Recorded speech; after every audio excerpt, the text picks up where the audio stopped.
오늘 본문에 있는 말씀을 통해서 너의 창조자를 기억하라. 그런 제목 가지고 말씀을 살펴봅니다. 최근에 개봉된 영화 중에 폭격이라는 영화가 있습니다. 영국의 많은 폭격기가 프랑스 지역을 가서 폭격하는 건데 그 중에 폭탄이 이제 수도원에 떨어졌어요.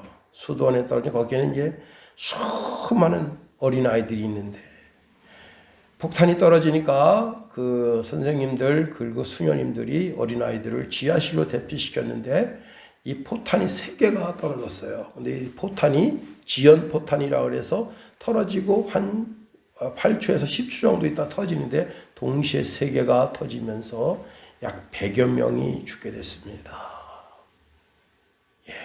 가장 안전하다고 생각되어지던 곳이 가장 위험한 곳이 된 겁니다. 그 중에 한 아이가 그날 아침 이제 그 수도원으로 가게 됩니다. 근데 이제 아침에 주는 멀건죽이 맛이 없으니까 애가 나 도저히 못 먹겠다. 아빠가 막 화를 냅니다. 이놈의 XX 그러면서 이놈의 가시네 막 왜 밥을 안 먹어? 왜 죽을 안 먹어? 화를 냅니다. 그래서 이제 거기 수도원에 갔는데 1차 폭격이 있은 후에 지하실을 대피했거든요. 근데 그 애는 2차 폭격이 있기 전에 집으로 가버렸어요. 그리고 부모가 그 애를 찾아왔습니다. 애가 없어요. 그 아빠가 내가 마지막 한 말이 이놈이 하면서 욕저거리 하면서 그 스프 안 먹는다고 죽 안 먹는다고 욕한 것이라니 하면서 막 후회를 합니다. 여러분 참 후회할 짓 하지 마세요. 후회할 짓. 마지막 언어가 내가 그 사람에게 내뱉는 언어가 어떻게 하나님이 말씀하시는 것 같이 하라는 겁니다. 인생 모르는 거예요. 한 20년도 더 된 이야기입니다만은 한 여고생 둘이 단짝이에요. 그래서 한 애가 먼저 출발해서 이 집 아파트에 와서 그 아파트 정문에서 기다립니다. 친구가 이제 도시락 2개, 점심도 먹고 저녁도 먹어야 되니까 도시락 2개를 싸가지고 그리고 내려가서 둘이 이제 하하호호 하하호 하면서 버스 정류장 가서 그때는 뭐 핸드폰이 있고 그런 시대가 아닙니다. 그래도 조신하게 영어 단어장 꺼내놓고 영어 단어를 외우고 있는데 큰 덤프 트럭이 브레이크가 고장이 나서 그냥 내달리면서 그 정류장을 쳤는데 그 2 여학생이 즉사했습니다. 인생 허무하고 또 허무한 게 인생이에요. 제가 고등학교 때 우리 고등학교가 이제 문학 쪽 그런 콘텐츠를 강화한다. 그래서 엄청 책을 읽었습니다. 그때 해밍웨이의 노인과 바다 그 책을 읽었어요. 근데 그 맨 마지막에 그 내용을 보면 뭐가 나오냐면 이분이 어마어마하게 큰 물고기를 잡았어요. 근데 그 물고기를 상어떼가 와서 다 뜯어먹어요. 전 처음에 그게 피라냐인 줄 알았어요. 영화에도 보면 나오거든요. 다 뜯어먹어요. 그 노인이 바다에서 85일 동안 그렇게 잡아가지고 온 물고기인데 뼈만 남았어요. 그 85일이 상징하는 바가 이 노인이 나이가 85세라는 거예요. 85세 평생을 살면서 자기가 이룬 업적이 가만히 들여다보니까 허망한 것뿐이다. 그것을 그 해밍웨이 노인과 바다를 통해서 보여주고 있습니다. 참으로 인생 허무합니다. 내가 거의 3개월 동안 바다에 나가서 씨름하고 얻은 것이 뼈다귀뿐이라니.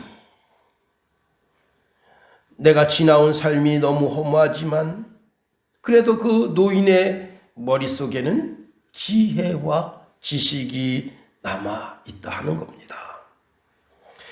욥기서 12장 12절에 보면 늙은 자에게는 지혜가 있고 장수하는 자에게는 명철이 있느니라 그랬습니다. 나이가 들면요, 몸이 예전처럼 움직이지 못하는 것이 사실입니다. 그러나 그 사람이 살아온 삶의 연륜에 따라서 감성이나 또 사회성이나 지성이나 지혜나 이런 것이 풍성해진다는 거예요. 이것을 연륜에서 나오는 지혜라 그렇게 말할 수 있습니다. 열왕기상 12장 이하에 보면 솔로몬이 죽고 그의 아들 르호보암이 왕이 됐습니다. 그때 북쪽 10지파의 족장들이 이제 새로 된 신빙 아주 지금 막 왕이 됐으니까 얼마나 목에 힘주고 그리고 왕복을 입고 얼마나 의시되며 재고 있겠어요. 그 왕을 찾아가서 당신 그 왕 부왕이 우리에게 엄청난 그런 노동, 고역을 시켰다. 그걸 좀 줄이고 세금도 어마어마하게 많이 내게 했어. 그러니까 세금 좀 줄여주시오. 그러면 우리가 당신을 왕으로 섬기겠습니다. 했는데 이 르호보암이 내가 3일 있다 답을 줄게요. 그리고는 늙은 대신들에게 물었습니다. 늙은 대신들한테 그 10지파 족장들이 한 그 질문을 그대로 하고 여러분은 어떤 의견을 주시겠습니까? 했더니 그들 말대로 지금은 노역도 감해 주시고 세금도 감해 주십시오.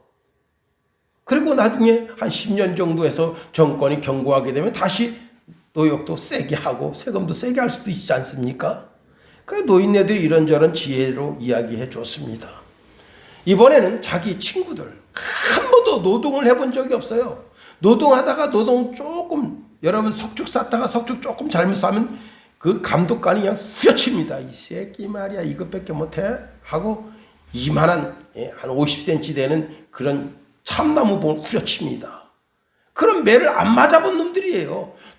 손에 돌이 박혀가지고 찢어져 본 적이 없는 놈들이에요. 그 놈들한테 야 이렇게 말이야 10지파 장들이 나한테 그러는데 너희들은 어떡하겠냐 할 때 노인의 지혜를 따랐으면 그 나라가 견고해집니다. 그러나 하나님 말씀대로 그가 이제 자기 친구들의 지혜를 따라요. 결국은 나라가 쪼개지게 됐습니다. 욥기서 12장 13절에 보니까 지혜와 권능이 하나님께 있고 계략과 명철도 그에게 속하였나니 그랬습니다. 세상에 지혜 있는 노인의 지혜가 아무리 뛰어난들 세상의 노인의 지식이 아무리 뛰어난들 하나님의 지혜와 하나님의 지식을 따를 수 있겠는가 하는 겁니다. 욥기서 9장 4절에 보니까 그는 마음이 지혜로우시고 힘이 강하시니 그를 거슬려 스스로 완악하게 행하고 형통할 자가 누구랴. 오직 하나님만 지혜로우시고 하나님만 명철이 한이 없으시다 하는 겁니다. 솔로몬은 아주 어린 나이에 왕이 됐습니다. 여기 어린 나이에 왕이 됐다고 하는 어린이라고 하는 말 뜻이 천방지축 아무것도 모른다.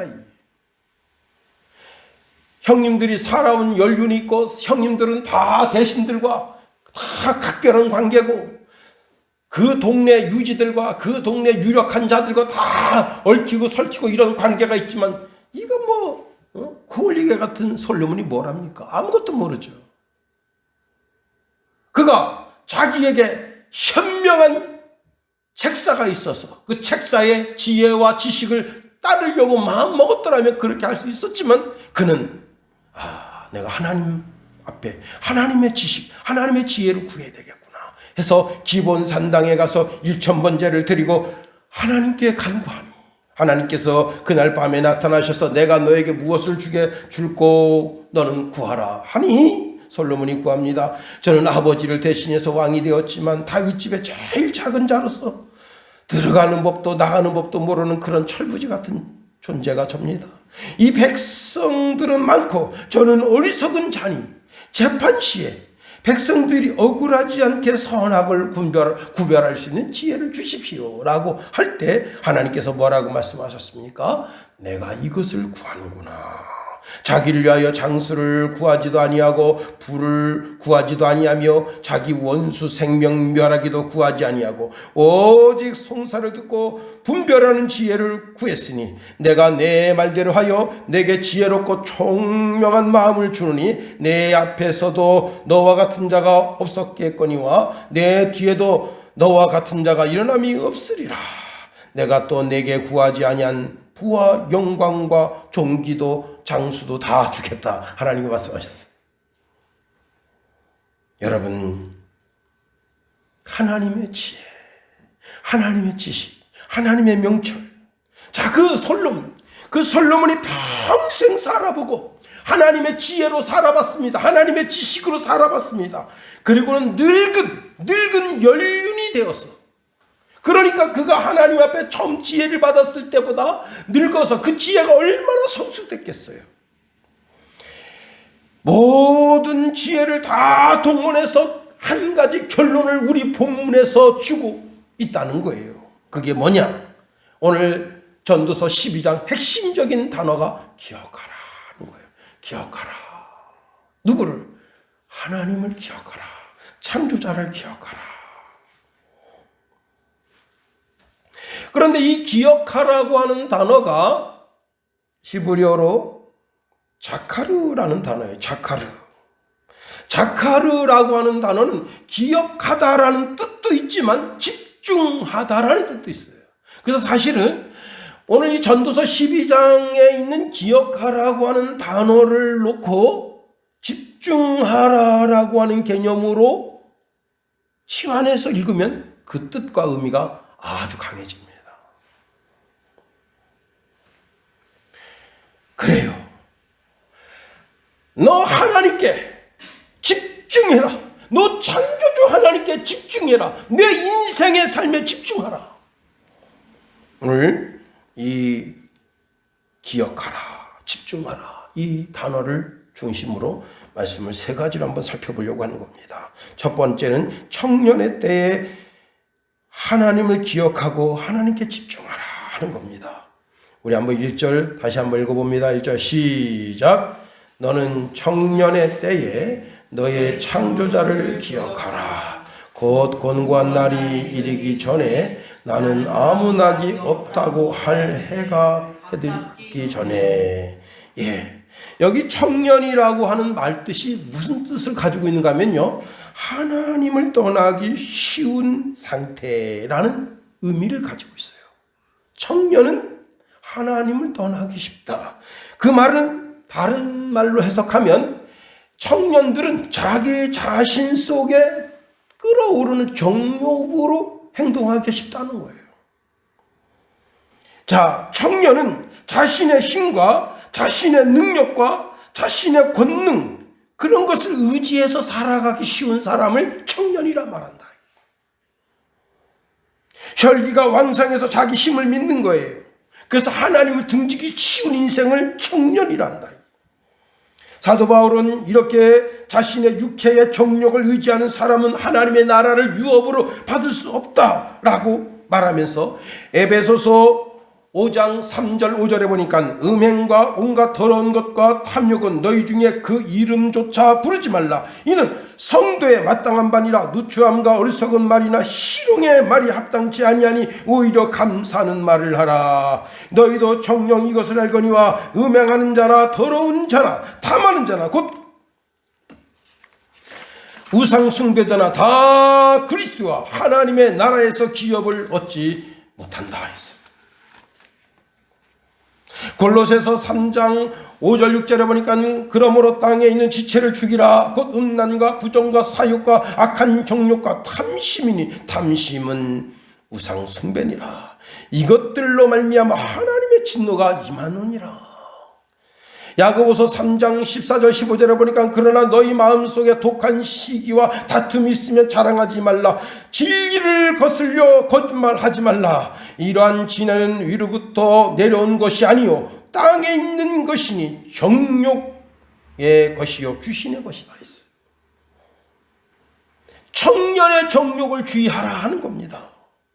바울은 사랑하는 디모데에게 권면해서 말합니다. 디모데후서 2장 22절에 보니까 또한 너는 청년의 정욕을 피하고 주의 깨끗한 마음으로 부르는 자들과 함께 의와 믿음과 사랑과 화평을 따르라. 여러분, 청년의 정욕이 단순한 성욕만을 의미하는 것이 아닙니다. 그 속에 그 사신을 끊임없이 부채질하는 욕망이에요. 지나친 식욕. 어떤 유튜브가 대통령 선거하고 그 이튿날 이재명이가 안 됐다고 그래서 이제 편의점에 가서 음식을 즉석 음식 이런 걸 10만 원어치 시켰대요. 그리고 이제 핸드폰으로 딱 틀어서 자기를 이렇게 하는 거 틀어서 먹방을 거기서 했는데 거기 카운터 보는 그 애가 그 유튜브 얼굴 여러분 혹시 뭐 보셨는지 모르겠어요. 얼굴이 아주 이쁘장하게 생겼어요. 진짜. 응? 우리 며느리 닮고 싶을 정도로. 근데 10만 원어치를 샀는데 테이블이 동그란데 그걸 다 먹어요. 닭다리도 있고 뭐 햄버거도 있고 별거 다 있더라고. 자기 몸 망가지는 줄 몰라요. 근데 굉장히 날씬하게 생겨서 또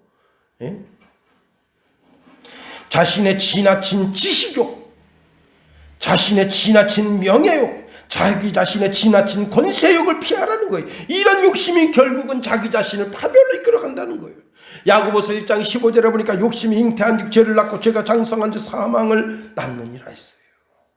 우리 내 마음속에 꿈틀거리는 정욕이 내 인생을 끌고 가지 못하게 하라는 거예요. 그리고 하나님의 좋은 선물, 하나님께로부터 오는 좋은 선물, 하나님께서 주시는 지식, 하나님이 주시는 지혜, 그것이 하나님이 주시는 내게 주시는 의와 믿음과 사랑과 화평이 나를 끌고 가도록 하라. 이것이 바로 청년의 정욕을 피하는 인생이라 하는 겁니다. 구약의 삼손처럼 어리석게. 여러분, 삼손은 정운한 여인이 있었음에도 불구하고 그 여인을 뒤로하고 이방 여인과 결혼하고 그리고 그 이후 결혼이 파혼이 되고 그리고 드릴라라고 하는 이상한 여인에게 빠져가지고 두 눈 뽑히고 인생 비참하게. 여러분, 그는 사사가 돼서 12지파의 모든 지파장들을 세우고 한 나라를 멋지게 세울 수 있는 그런 지도자의 덕망을 가지고 있었음에도 불구하고 그런 영적인 것, 그런 지식적인 것, 지혜적인 것을 등한히 하고 육체의 정욕에 빠짐으로 말미암아 사사의 사명도 제대로 감당하지 못하는 어리석은 인생이 된 거예요. 여러분 속에 있는 어떤 욕심, 정욕이 여러분을 이끌고 가지 못하도록, 그리고 하나님이 주신 의와 하나님이 주신 거룩, 하나님이 주신 성결, 평화, 이런 것이 여러분을 이끌고 가도록. 저는 이번 대통령 선거에서 이재명 씨가 좀 깨끗한 삶을 살았더라면 다 그 사람 찍었을 거예요. 왜? 리더십이 대단한 사람입니다. 그 사람은 나라를 경영할 정도의 리더십을 가지고 있는 사람이에요. 삶을 좀 깨끗하게 살았다면, 아니 그 법인 카드를 좀 안 썼더라면, 대장동 같은 사건을 안 저질렀더라면, 나라를 경영해달라고 온 국민들이 75.5% 다 찍어줬을 거 아니에요. 자기 정욕이 자기 인생을 이끌고 가니 참 비참한 인생 되는 거예요. 우리가 지난 시간에 사사기 19장에서 한 레위인의 어리석음을 보았습니다. 그는 자기 아내가 있어요. 그런데도 첩을 두었습니다. 첩이 앙칼지게 구니까 천 말고 동네의 다른 여인과 음행을 하다가 그것 때문에 그 첩이 화가 나서 너 바람 침 피는데 나는 바람 못 피냐? 그걸 바람 피고 그리고 자기 동네로 피신하고 결국 그 일 때문에 베냐민 지파가 어그러지게 됐잖아요. 러시아와 우크라이나도 별거 없습니다.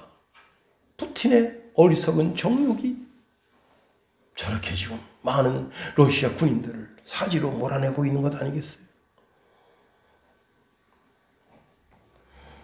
우리는 하나님께 집중합시다. 하나님의 말씀에 집중하십시다. 욥기서 23장 13절에 보니까 내가 그의 입술의 명령을 어기지 아니하고 정한 음식보다 그의 입의 말씀을 귀히 여겼도다.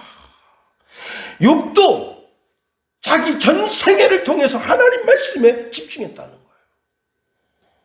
두 번째로 너의 창조주를 기억하라 말씀하십니다. 욥기서에 보면요, 욥이 이런 말을 합니다. 여인의 몸에서 태어난 모든 사람은 생애가 다 짧다.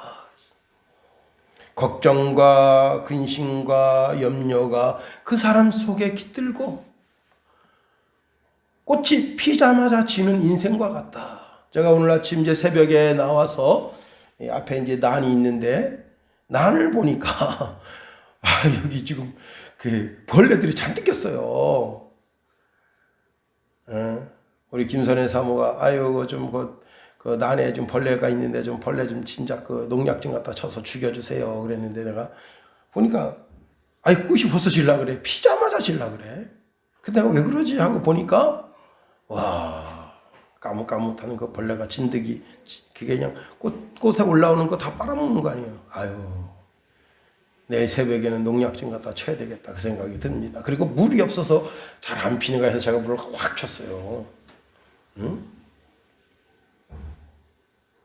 아무리 예쁜 꽃도 열흘 이상 피지 못한다.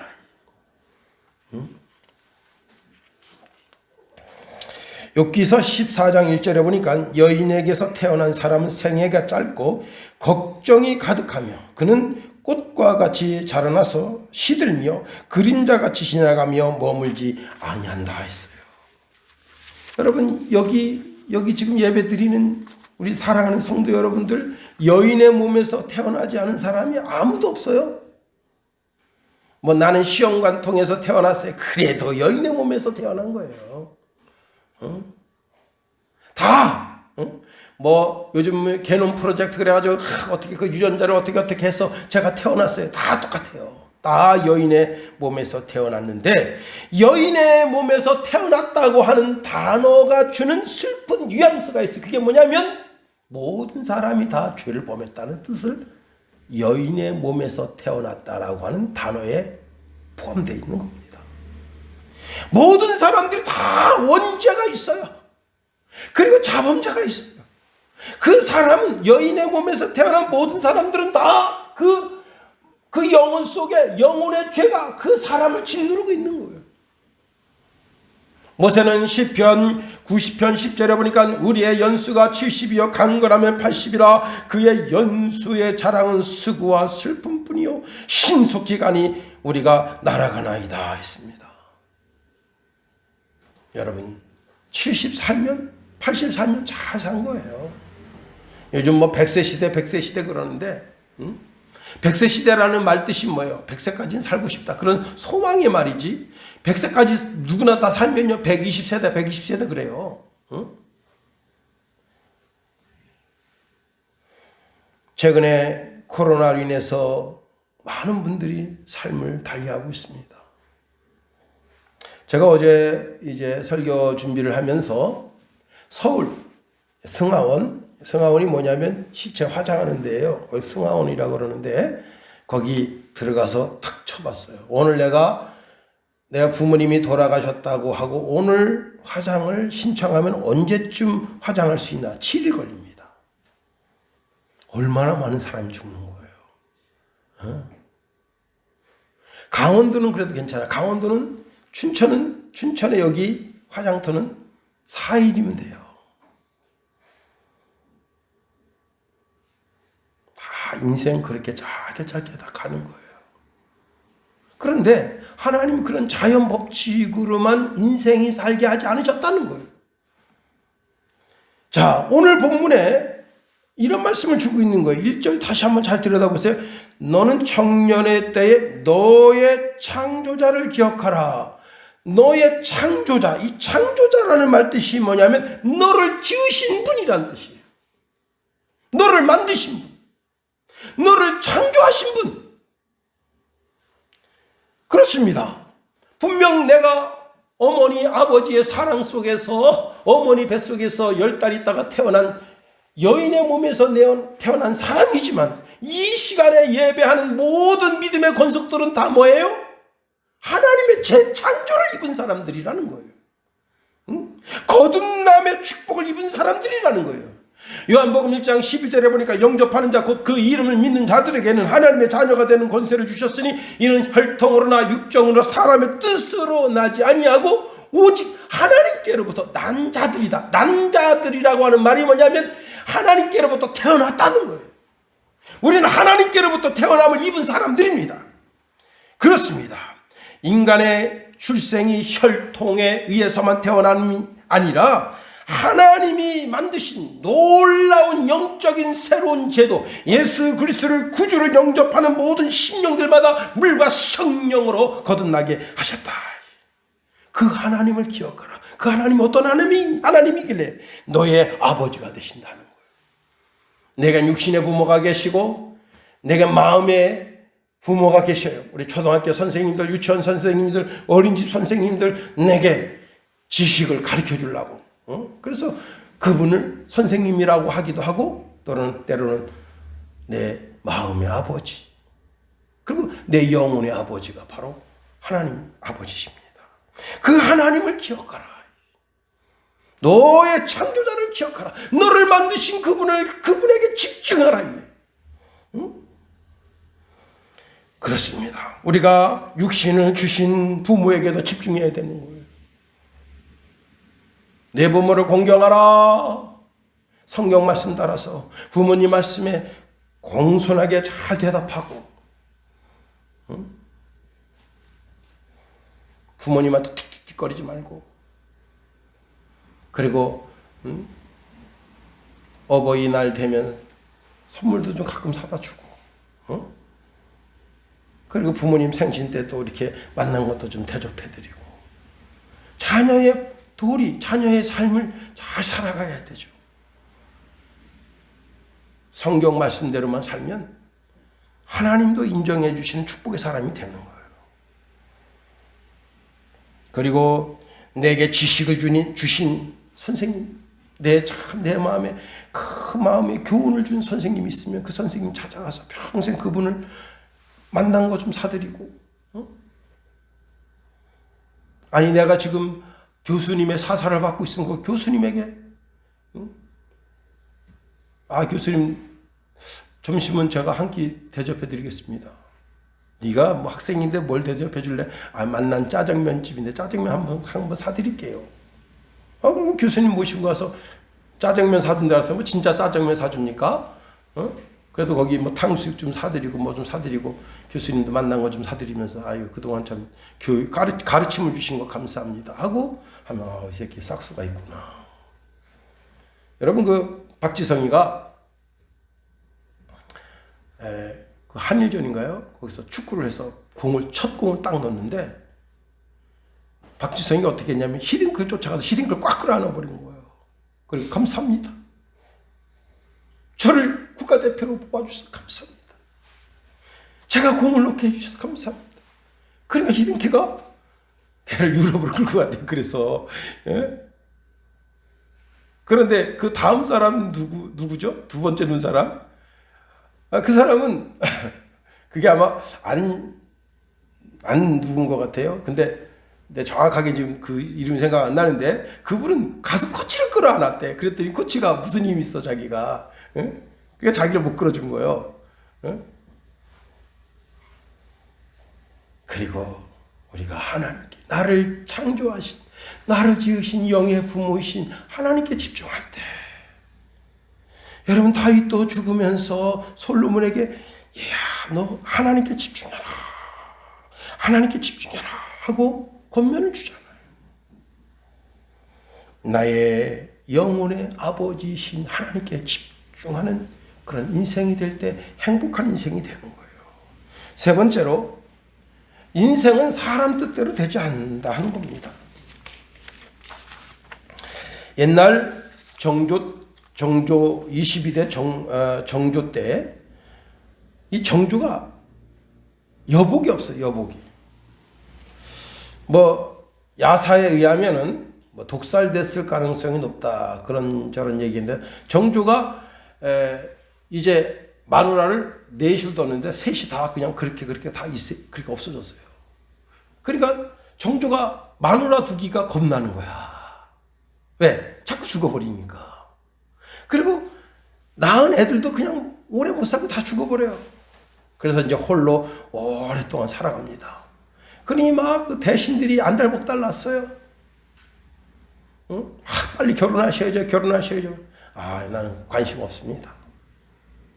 그런데 이제 고모부가 하도 닥달하니까 고모가 가깝습니까? 고모부가 가깝습니까? 모르죠. 여러분은 고모가 가깝지. 근데 고모가 하도 수석돼가지고 가서 좀 얘기 좀 하라 그래서 고모부가 가서 얘기합니다. 고모부도 대신 중에 하나예요. 왜 결혼을 안 하려고 하십니까? 그랬더니 이렇게 자꾸 누구를 그 빈으로 세우면 이렇게 독살하고 이렇게 하니 내 주위의 측근이 어떻게 사람을 가까이 두겠습니까? 그러니까 이 고모부가 그러면 그 비를 세우는데 가장 힘없고 별 볼 일 없는 여자를 하나 세우면 안 되겠습니까? 그래서 자기 마음속에 자기 집안에 한양에 살긴 하는데 가세가 아주 기울어져 있고 별 힘을 못 쓰는 그 집을 생각하고 그 집의 여식을 생각하고 그 얘기를 했습니다. 그랬더니 왕이 그럼 그렇게 하라고. 그래서 이제 이 고모부가 제가 조금 전에 말씀드렸던 한양에 살긴 사는데 별 힘이 없고 가난하게 사는 이제 자기 인척 거기 찾아가서 여보게 자네 딸을 왕의 그 빈으로 세우려고 하네 그랬더니 질색팔색 난 겁니다. 궁에 들어가면 독살시켜서 또 죽을 거 아닙니까? 안 됩니다. 절대 못합니다. 차라리 감은 다 기울어가는 양반한테 시보내지 절대 왕에게는 시집 보낼 수 없습니다. 질색팔색합니다. 그래가지고 그 뜻을 못 꺾는 거예요. 그래 너무 실망해서 집에 오는데 자기 집안에 먼 집안 친척인데 시골에 살아요. 시골에 사는데 가끔 돈 뜯으러 와요. 가끔 돈 뜯으러 오는 거지 중에 거지 같은 먼 친척이 있는데 그 비가 장대비가 쏟아지는 그날 자기 집에 와 있어요. 근데 와서 돈 달라. 응? 대감 지금 내가 살고 있는 그 시골에 지금 큰 비가 와가지고 집이 다 떠내려가고 조그만 그 처마밭 있는 것도 다 지금 망가져서 지금 우리가 다 거지가 될 판이어서 가족 식솔들을 다 끌고 지금 한양 문 앞에 지금 와 있는데 저만 지금 대감한테 돈을 좀 끌어왔습니다. 그 말 끝에 이런 말이었습니다. 우리 집에 이제 내일 모레면 시집 보내야 될 가난한 딸이 있는데 저렇게 비가 주룩주룩 오는데 비 맞고 몸이 상할까 봐 두렵습니다. 그랬더니 이 대감이 눈이 확 밝아진 거예요. 자네한테도 여식이 있는가? 예. 왕한테 그 여식을 갖다 보여줬습니다. 얼굴은 좀 못생겼어요. 그러나 집안 친척이고 정말 똥구녕 찢어지게 가난한 가문이잖아요. 그래서 그 여식을 들여서 아들을 낳고 딸을 낳았어요. 그 아들이 그 다음 왕위를 이은 순종인가 그렇다 합니다. 여러분 인생 자기 뜻과 자기 계획대로 되는 게 아무것도 없어요. 솔로몬은 오늘 본문 8절에 이런 말씀합니다. 전도자가 이르되 헛되고 헛되도다. 모든 것이 헛되도다. 솔로몬은 자기가 청년의 때 별의별 거 다 해봤어. 심지어는 벼룩까지 길들여봤어. 자기 마음에 원하는 거 다 해봤어. 왕이기 때문에. 그런데 인생의 결론이 뭐냐?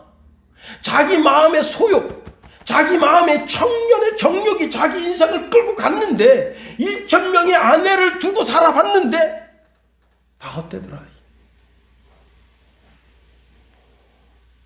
그러면서 오늘 보면 전도서 12장에 한 결론을 좀 주고 있어요. 결론이 13절인데 일의 결국을 다 들었으니 하나님을 경외하라. 내가 지금 전도서 1장 1절에서부터 12장까지 쭉 이야기했는데 결론이야. 결론이 뭐냐? 하나님을 경외하라. 그 다음에 그 명령들을 지켜라. 이것이 사람의 본분이다.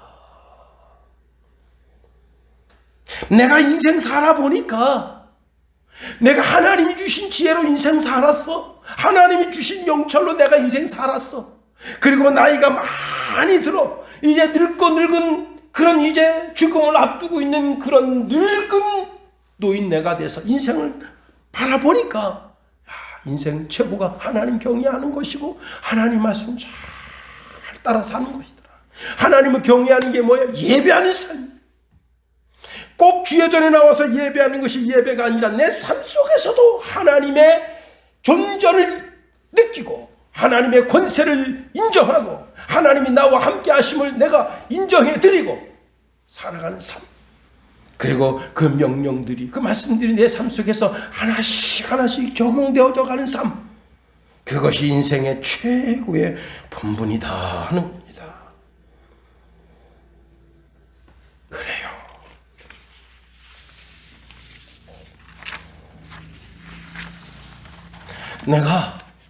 내가 인생 살 때 내 인생 흘리는 땀이 있다면 주님을 위하여 흘려야 되고, 내가 만일 피를 흘려야 된다면 그 흘리는 피가 주님을 위하여 흘려야 되고, 내가 거친 숨을 내쉰다면 그 숨이 하나님의 나라와 일을 위해서 흘리는 그런 숨이 되어야 한다. 내가 만일 시간을 쓴다면 하나님의 나라와 영광을 위해서 쓰는 시간이 되어야 하고, 내가 인생의 계획을 짠다면 하나님의 영광이 어떻게 하면 드러날까 하는 삶의 모든 기준점을 하나님의 영광을 위한 삶을 살아야 되는, 그것이 일의 결국을 들은 사람이 행할 삶인 겁니다. 이제 농사철이 되죠. 제가 금요일 날 우리 최철 장모님하고 양구를 갔다 왔는데, 거기 보니까 벌써 농기계들 있잖아요. 트랙터들이 막, 큰 트랙터들이 막 움직거리면서 봄이 왔다. 그걸 느끼겠더라고요. 미국의 존 와나메이커가 중국을 가서 여러 지역을 왔다 갔다 하는 가운데 한 군데 이렇게 보니까 소하고 사람이 이게 경을 걸고, 목에다 경을 걸고 밭을 겁니다. 그거 참 신기하거든. 아니, 소 2마리로 경을 걸어서 밭을 갈든지 아니면 소 1마리로 경을 걸어서 하든지 하는데 소하고 사람이 경을 건다. 그래서 존 워너메이커가 이거 왜 이렇게 합니까? 아니, 이런 경우가 없지 않습니까? 그랬더니 그 아버지가 이렇게 이야기한 겁니다. 우리 시골에 지금 교회를 짓는데 원래 소 2마리를 결의를 해서 이렇게 논도 갈고 밭도 갈았는데 우리 아들이 그 소 1마리를 팔아서 그걸 바치면 자기가 대신 경을 걸어서 밭을 갈고 논을 갈겠다. 그렇게 했기 때문에 이렇게 하고 있는 겁니다. 워너메이커가 왕의 큰 은혜와 충격을 받았어요. 그래서 이제 그 사람, 그 청년을 미국으로 데려가서 신학 공부를 시켜서 중국 보고마의 기수가 되게 했는데 그 사람 이름이 성문삼 목사입니다. 여러분, 우리가 세상 일에 집중하지 말고 헛된 일에 집중하지 말고 주의 일에 집중하는 사람이 되는 거예요. 맥킨리 대통령은 거절을 잘하는 사람이었습니다. 테네시주의 100주년 기념 행사에 갔을 때 그 유지들이 각하를 위하여 내일 아주 명산 관광을 일정을 짜놨으니 내일 하루를 비워주십시오 했더니 맥키니 대통령이 미안합니다. 저는 주일에는 관광하지 않습니다. 저는 주일에는 예배하는 데만 집중합니다. 그랜트 대통령도 이제 파리의 경마장 개식장에 갔더니 그 개식장 그 테이프 끊는 일을 하고 그 많은 사람들에게 초대를 받았는데 그때 내일이 안식일인데 주일인데 내일 좀 시간을 내주십시오. 그럼 저희가 대통령님을 잘 좋은 데 모시겠습니다. 그랜트 대통령도 아닙니다. 나는 주일에는 예배하는 일에만 집중합니다. 트루먼 대통령도 낚시를 좋아하는데요. 주일에 낚시 가자니까 아니네. 나는 하나님께 예배 드리러 가야지. 낚시하러 갈 수 없네. 했다는 거예요. 여러분, 인생 엉뚱한데 내 삶을 허비하지 말라. 일의 결국을 다 들었는데 그 중에 최고가 하나님을 섬기는 것이더라. 이제 말씀을 마칩니다. 여러분의 전 생애를 바쳐서 창조주 하나님을 기억하세요. 그분에게 집중하세요. 그러면 그분이 여러분의 인생을 멋지게 끌고 가시게 되는 겁니다. 기도하겠어요. 하나님 감사합니다.